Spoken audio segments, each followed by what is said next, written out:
everyone, Ann Wyatt here, Vice President of Client Success for Health Fitness. Welcome to the Health Fitness Podcast. In this episode, we're looking back at 2025, the very first year of the Health Fitness Podcast, and we're looking forward to the fitness and wellness trends that we're seeing for 2026 and sharing what's getting exciting for us. To help me do that today, I have Candace Jones. Candace is Executive Director of Marketing for Health Fitness, and her team is actually the team that helps produce this wonderful podcast. And I also have Tim Peters. You'll remember Tim from our very first episode. Tim is Senior Director of Client Success for Health Fitness, and he was here to talk about trends for 2025. We're inviting him back to talk about what's exciting for us for 2026 for trends. So now, Tim, I'm going to just dub you the Tim the Trends guy. So okay, all right. Well, welcome to both of you. Thanks so much for joining me today. Thanks, Ann. It's good to be here. Yeah. All right. Well, Candace, I want to start with you because this is a little bit different. You're usually behind the scenes of every single podcast. Now you're in front of the mic, and you've been with us from day one as we really brought this to fruition. So I'd love to hear your thoughts. I know we talked about at the very beginning, this is a new space for us. We're just learning as we go. I think we've really gotten into a groove. We've been bringing some great information to our audience, I'd like to say. But I'd love to hear your thoughts on how it was from out of the gate. Right. So it's been fun, right, Ann? Like we've had a good year. We started thinking about this a long time ago. Yeah. That we thought we should be doing a podcast, and we just kept thinking about it and kept planning for it. And then we came upon our 50th anniversary. And so we said, hey, what better time to kind of honor and celebrate than do the podcast now? So we launched it this year, and just been having a lot of fun figuring it out as we go, right? Tim, you were our first guest, like Ann said. And when we asked Ann if she'd be willing to be the host, she was pretty quick to say yes. And then it was fun because she kind of went out into research mode and went and listened to a bunch of other podcasts to figure out what her groove was going to be. So it was just an easy choice with Ann.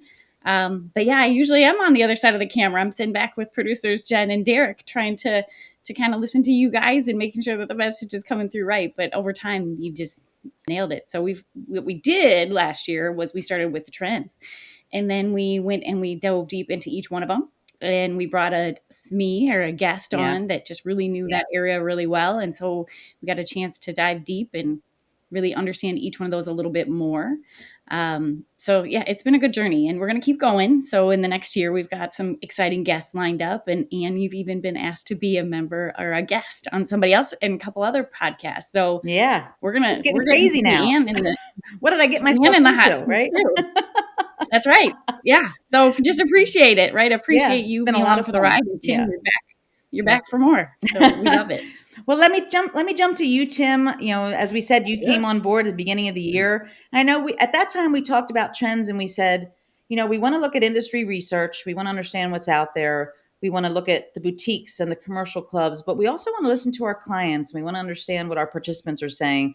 But talk to me about the trends we looked at and where you think we landed with everything. Yeah, thanks, Ann. And thanks again for having me this year. And thinking about the trends that we had in 2025, we hit 5 or 6 at the beginning of the year.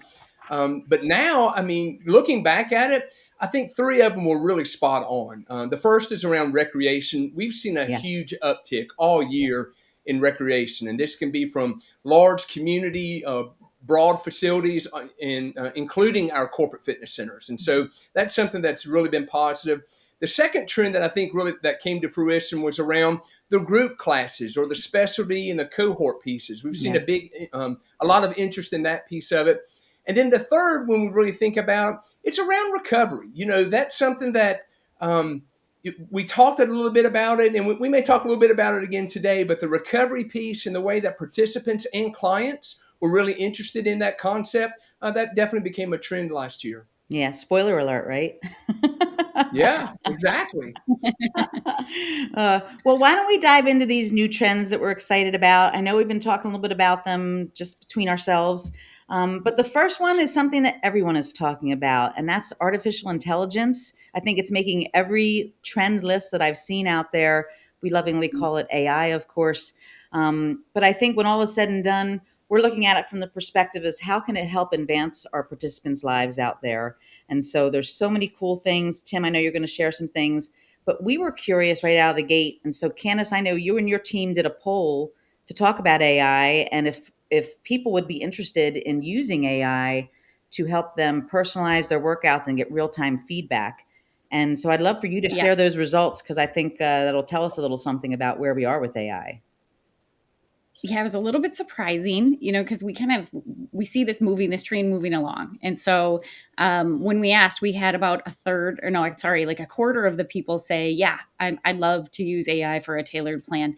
And then the rest of them were all kind of in this place of like maybe or no, or like, let's see how this all like comes along. So we got different people at different stages of it. And some of it is just like the technical aspect that they're not ready or they haven't gotten themselves familiar with it yet. So it was a little bit surprising to see that we only got a quarter of people saying like, yeah, I'd go for it.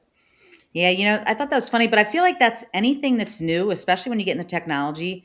You have fast followers. Our clients are like that too. We have some that are fast followers, but participants the same way. You have those on the fence, and then of course you have the no, not for me. So I think we're all over the place, of course, but I think at the same time we're going to continue to see this pop up. People will get more comfortable with it, and I bet those numbers start to grow as the ones that are really into it. So. But Tim, I'd love to hear your insights. I know you're going to share some pretty cool things today. I think that I've heard is happening out there, and I can't wait until we can see them start to come to fruition. Sure. Yeah. And when we think about AI, it's all about being responsible and having effective use of AI. And we know there's all this hyper personalized data that individuals can collect and they can get programs with that will really tailor the programs. And so the way that I really envision AI moving forward is that it's going to be a really strong complement to the accountability and the motivation that trainers are providing, but being able to have a more customized AI curated program that makes the workout more optimized. And so that's what's exciting about this and a lot of this is mainstream already. Apple already has their workout buddy. Fitbit and Whoop have their coaches. So a lot of this is already starting to hit some of the mainstream, even though 30% of the people may not be ready for it. There's a lot of people who are looking at this. But what's exciting is what's ahead. AI, we all hear about AI and we see some of it. But a couple of cool trends that I think are coming down the path here. One is around the predictive analysis of being able to take this personalized data and then to start to predict and say, is someone ready to work out? Mm-hmm. Is there some burnout concerns? Are there certain trends that individuals need to consider with their own personalized data? So that predictive analysis piece on the AI, that's exciting. But the cool one that I like is around intelligent gyms. Ooh. We're seeing a lot of equipment now we're going to see a lot of equipment that's going to have more of this tech-enabled opportunity to tie back into wearable devices and have real-time adaptive movement and change items based upon the inputs that they're getting from the data. And so this is going to be exciting that individuals can Bluetooth connect their wearable device to a piece of equipment and it can adapt the workout real time with individuals. So those are just a couple of cool insights of what's coming down the pike with AI. That's pretty cool. I know we're also looking at it. I shared in our episode, I think it was our 4th episode, we had talked about musculoskeletal issues and we talked about how we are actually currently using at Health Fitness AI to help identify people's movements as they perform their job functions, and then how we're helping them make adjustments so that they're not having injuries or they're feeling better while they're working and just, being more optimal in how they approach it. So there's so many cool uses of it, and I'm excited that we're dipping our toe in. I can't wait to see things like that in that intelligent gym. That sounds like a winner to me. Yeah. Candace, what are you seeing out there?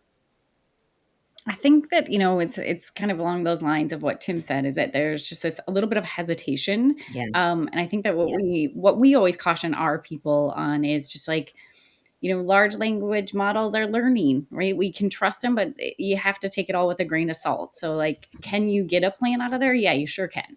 But at the same time, we've got to be kind of questioning it. We've got to also, there's this skill set that we're all developing around AI and to like, how do you prompt it, right? How do you ask the right questions? How do you weed out the bad information? Mm-hmm. And so I think that skill is going to be developing in all areas of AI. And so once we kind of get more application here, we'll see it just continue to get better and better, the optimization of it. Yeah, the prompts are so important. You can't just say, hey, how do I lose weight? There's so much more to it. All right. Well, this brings us to our next trend that we're following. And we're talking about personalization. You can't get more personal than what we're hearing around biomonitoring, or what some people are even referring to as biohacking right now. It's really talking about personalized insights so that you get to know your body better and how it responds to different stimuli. Tim, talk to me about what you're seeing out there. Yeah. Yeah, bio monitoring. I feel like as an industry, this is something that we've been looking at for years. We had polar heart rate monitors. We look at step Right. counters and step trackers. We've been doing those monitoring, but now we're talking about biohacking. And basically, it's how do we change our health and performance based upon using personal data. And we know right now that about 50% of American adults have a wearable device or a smartwatch. So they're getting the Guilty. personal insights. You got one right there, exactly. And so what this is doing is it's really looking at what are some enhanced enhanced markers, and they used to be clinical. So when we think about oxygen saturation, we think about heart rate variability, we think about glucose monitoring.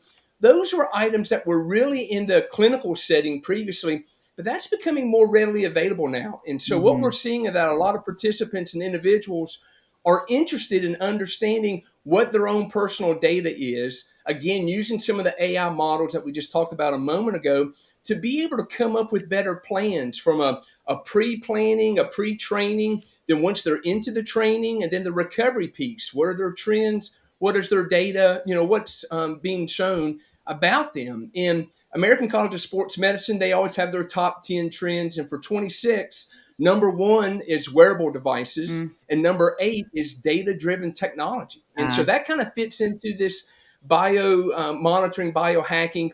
But where I see some of this going in the future, and where some of it's already there, there's also some trends around neurohacking. And so now starting to think about the brain and brain waves and looking at sleep patterns. So that's one right. piece. And also, when you think about biohacking, there's some new supplements, there's new nutritional aspects of things that are coming forward, and then a lot of genetic research too. So when we think about biohacking, it is wearable devices, but then there's a lot more that's coming down as well.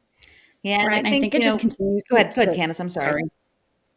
No, I think it just continues to, like, that early detection piece just continues to grow Yeah. because of, like, a couple things, right? It's becoming more accessible. It's Yeah. becoming more affordable. Like, regulations and things are changing on that as well. And so I think it's just becoming something that people are going to start trying more of. Right. I know that we're looking at a bunch of different things, and Ann, maybe that's just where you were going too. Well, I kind of was. Where I was actually where I was actually heading though was, I think about, so many people think that this is just for athletes, and to Right. your point, Candace, where you were making a great point, was really like it's going to become more mainstream. More and more people are going to be looking at it. And I think about the old PSA that used to be on TV. It might still be there, actually. The more you know, right? So I think our roles as fitness professionals out there with our participants and working with our clients is really helping provide that guidance and really wrapping our services around these types of tools, because I know very easily it's not something you can just say, oh, I'll put that device on and know what to do with that information. I think, we have to really Right. kind of wrap things around that. So, another trend, it kind of leads me to another trend where we're entering a whole new era, and just really talks to what I said at the beginning with leveling up. And that's really about the spaces and the equipment. Tim, you talked a little bit about equipment when we just talked about the AI tools and things like that. But what are you seeing at your sites as we look at new spaces? I know we talked about facilities design at some point during this year as well, but I also feel like Yeah. it's different now. Yeah. I definitely think it's different. Historically, corporate fitness centers and a lot of fitness centers would just be the four walls, a group fitness studio or two, wet area, locker rooms, those type of things. Hmm. The expectations from participants are really much higher now. Yeah. I think a lot of that is because of the AI and a lot of the personalized data and the biohacking. People are kind of juiced up. They're ready to come to the fitness center, and they're ready to work on whatever their goals may be. That may be performance, that may be more general well-being, but regardless, they're wanting more flexible spaces. They're wanting spaces now that it's not just the standard selectorized machines Yeah. and the free weights and the cardio. They want to have some space where they can do some more functional pieces. And what we're seeing are a lot of multi-station rigs where people can come in and even have some group classes around that. We're also seeing some complex cabling systems, and that adds a lot of flexibility. Turf spaces, we've been seeing that for years, but that continues to be very prevalent. And I mentioned earlier, of course, the tech-enabled equipment. That's going to be a key piece as well. But you had mentioned about the staff, and that's going to be an important part as we talk about these flexible spaces of being able to make sure that there are trainers and professionals there that can help the participants understand what is the most effective way to use some of these different tools, some of these different pieces of equipment, but then also how to use it safely. Yeah. And so that's going to be an important part with these spaces of not just having the space, but having the staff there to make sure that people can use it.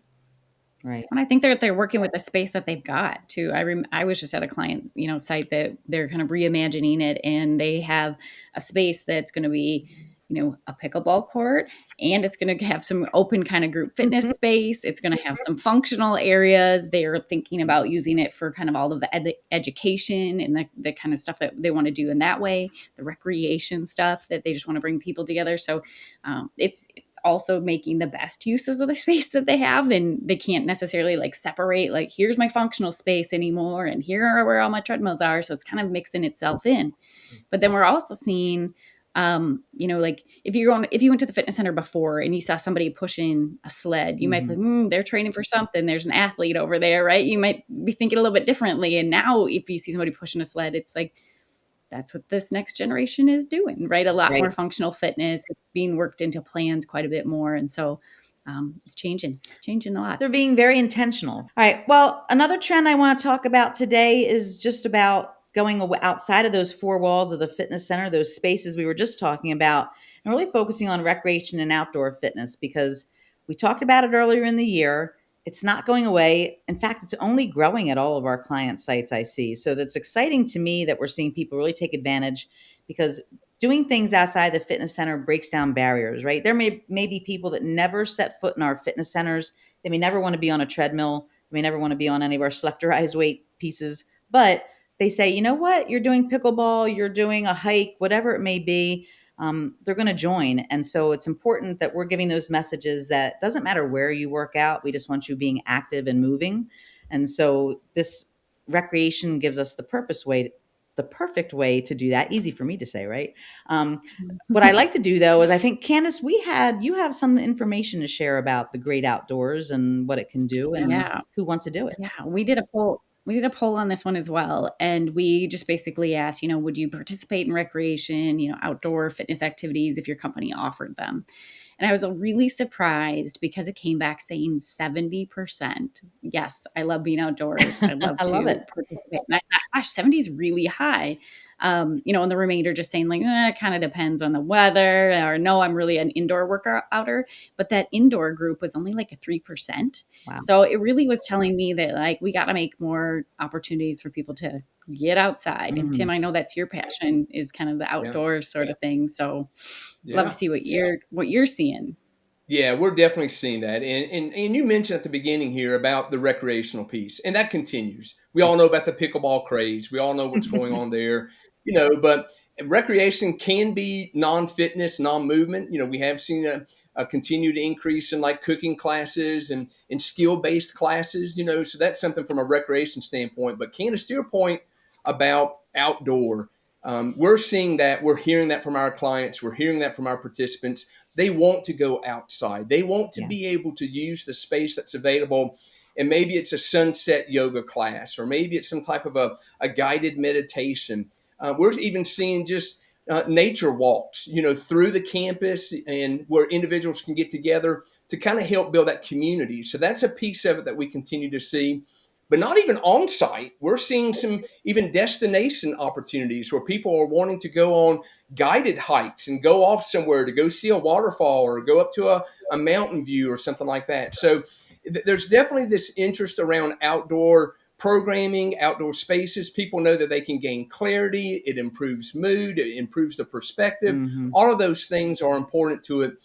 So it's really cool. And, I've kind of got a vision at some point. A lot of our clients, they have food trucks that may come a couple of days a week.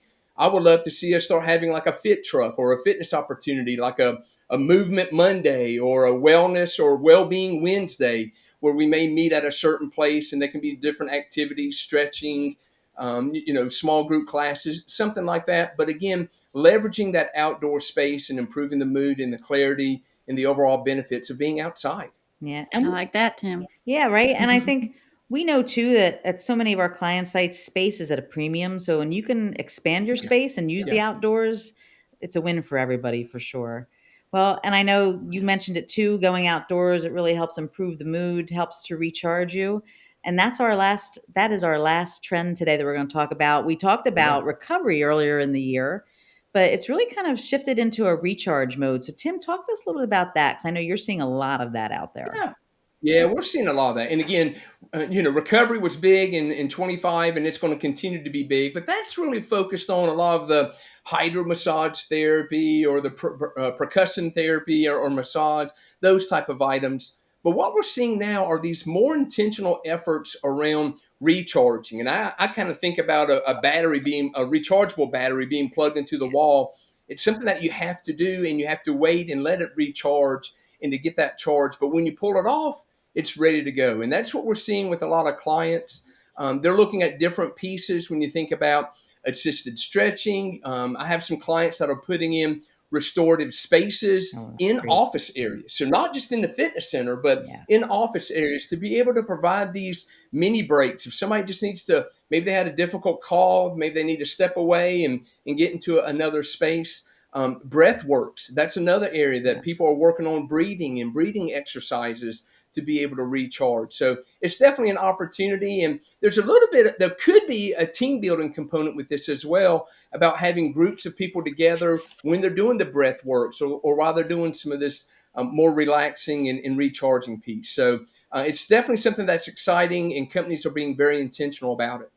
Wow. And I love that, because I think that we know that there's just this like burnout and stress and things like it's always kind of happening, right? And we all just have these very full lives, and there's a lot going on, and we're all looking for like this pocket to just kind of take a minute and recharge. And I love that companies are recognizing the value in this too, right? It just helps us like come back, be a little bit more productive. It helps us to just have a moment to just relax. And I know that like some of the spaces I saw, like there's nap pods coming up, and there's just rooms that are just like that.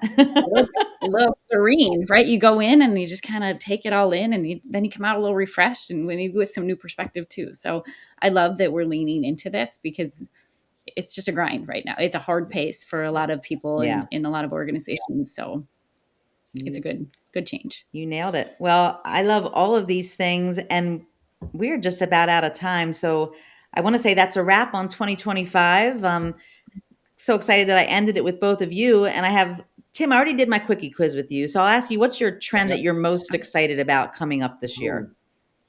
Again, I'm an outdoor guy. I love being outside, but I'm excited about the equipment and the new spaces and the flexible zones and those tech-enabled equipment. To me, that's like a next generation. And I've been in this industry for 30 years. To see some evolution around equipment indoors, that's going to draw me back in a lot more. So I'm excited about that piece. I love that. Well, Candace, I'm going to torment you with my quickie quiz. So you got to hear everyone's answers so far. So you've had plenty of time to figure this out, I'm sure, right? All right. So you are thinking about, what is your favorite form of exercise? My favorite form of exercise. So I love just working out with people, right? I'm a love the accountability, the camaraderie. So whether that's CrossFit or if that's running with a friend, that's how I just saw you in a picture at a turkey trot you shared with me. So, and you were with a bunch of people. That's right. So that checks a lot out. Of friends. That checks out. All right. What's your favorite healthy snack? I'm going to go for like an apple with peanut butter. I think that's just an easy go-to, and it kind of holds you, and it's and a little salty. When Tim did this one back in the beginning of the year, his was peanut butter on whole wheat toast, if I recall correctly. Oh, that's right. That's right, Tim. I love that peanut butter. Yeah, get that protein. That's right. All right. And my last question is, what is your favorite way to recharge, since we just talked about recharging? To recharge, I find as I get older, I'm feeling the workouts a little bit more. So there's some days where it's just the recharge is just a nice walk, or I'm doing more foam rolling. I'm doing more like mobility work and things like that. And that just feels good. Like when you get done with it, you feel better. So that's what I'm doing. Well, and maybe you want to try a nap pod, because I heard that Perhaps I'll do the nap pod. Trend That would coming be around. That's right. I like it. That is an official wrap on 2025. Candace and Tim, thank you so much for joining me today. Looking forward to seeing the trends that come around in 26, and we'll catch you next year. Great. All right. Thanks, Ann. Thanks, Ann. Thank you so much for listening. I hope you found today's discussion both thought-provoking and enjoyable. If you liked what you heard, please subscribe and share this episode with your colleagues and friends. We'd really love for you to stay connected with us. Until next time, take care, stay active, and stay curious.